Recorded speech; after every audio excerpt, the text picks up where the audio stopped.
Teori, sekuat apa sebenarnya Dracul Mihawk di One Piece?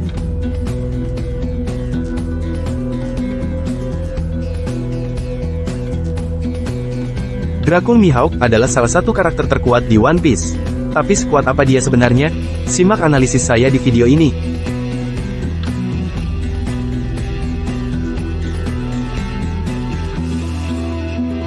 1. Di dunia di mana ada banyak pendekar pedang kuat, dia yang disebut pendekar pedang terhebat di dunia.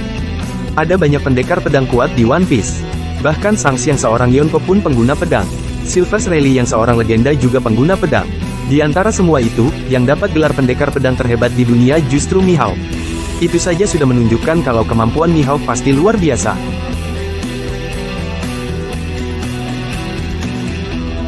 2. Kekuatan tebasan Mihawk itu gila. Ada momen di Marineford di mana tebasan Mihawk ke Luffy meleset, dan tsunami beku di belakang Luffy terpotong karenanya. Ukuran tsunami beku itu padahal cukup besar. Jadi kemampuan tebasan Mihawk memang tak diragukan lagi.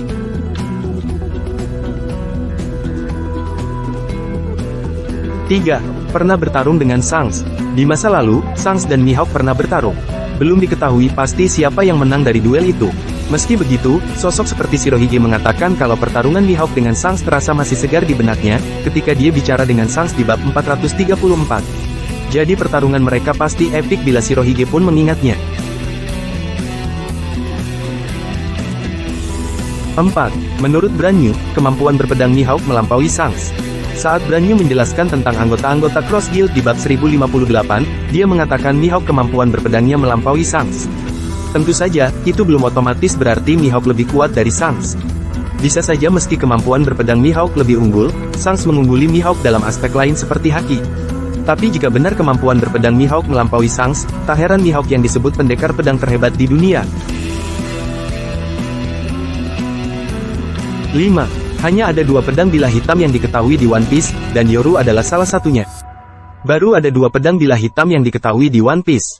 Yang pertama Susui, yang kedua Yoru. Susui dikatakan tadinya bukan pedang bilah hitam. Susui jadi begitu setelah melalui berbagai pertarungan bersama pemiliknya, yaitu Ryuma. Gimana dengan Yoru? Itu belum diketahui. Tapi mungkin juga Yoru, pedang Mihawk, melalui proses seperti itu. Yang jelas, pendekar pedang kuat seperti Goldie Roger, Silvers Rayleigh, Shanks, dan bahkan Kozuki Oden sejauh ini pedangnya tidak sampai jadi bilah hitam. 2 pedang yang mencapai bilah hitam adalah Yoru milik Mihawk dan Susui milik Ryuma. Mihawk dan Ryuma adalah pendekar pedang luar biasa. Karenanya, untuk mencapai bilah hitam, diduga pengguna pedang tertentu harus mencapai level skill Mihawk atau Ryuma. 6. Meski yang jadi Yonko bukan Mihawk, bounty Mihawk tetap lebih tinggi dari Buggy dan Luffy. Setelah si Chibukai bubar, bounty Mihawk itu 3.590 juta. Uniknya itu berarti Mihawk lebih mahal dari Buggy, 3.189 juta, meski Buggy dikira sebagai pemimpin Cross Guild. Itu juga lebih mahal dari Luffy, 3 miliar. 7. Dikatakan sudah punya nama sebelum Great Pirate Era. Vivre Kardatabuk soal Mihawk menyebut kalau dia menjadi terkenal bahkan sebelum Great Pirate Era dimulai. Patut diingat, Great Pirate Era dimulai setelah eksekusi Goldie Roger. Saat namanya terkenal, Mihawk berarti masih muda. Jadi sejak muda pun Mihawk sudah berbahaya.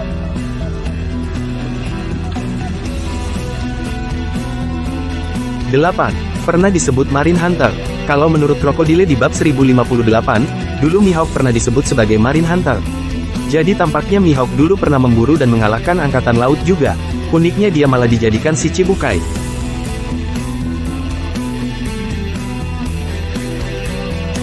9. Jadi sekuat apa sebenarnya Dracul Mihawk? Berdasarkan yang sudah diketahui, kemampuan berpedang Mihawk sepertinya memang sangat tinggi. Mengingat dia memiliki pedang bilah hitam, sementara Roger, Rayleigh, Oden, dan Shanks tidak punya, kemampuan berpedang Mihawk bisa jadi memang melampaui mereka semua. Prestasi Mihawk mampu bertarung melawan Shanks ketika tangan Shanks masih lengkap juga patut disorot.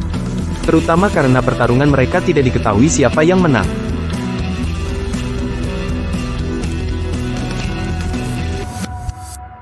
Gimana menurut kamu? Sampaikan di kolom komentar. See you on the next video.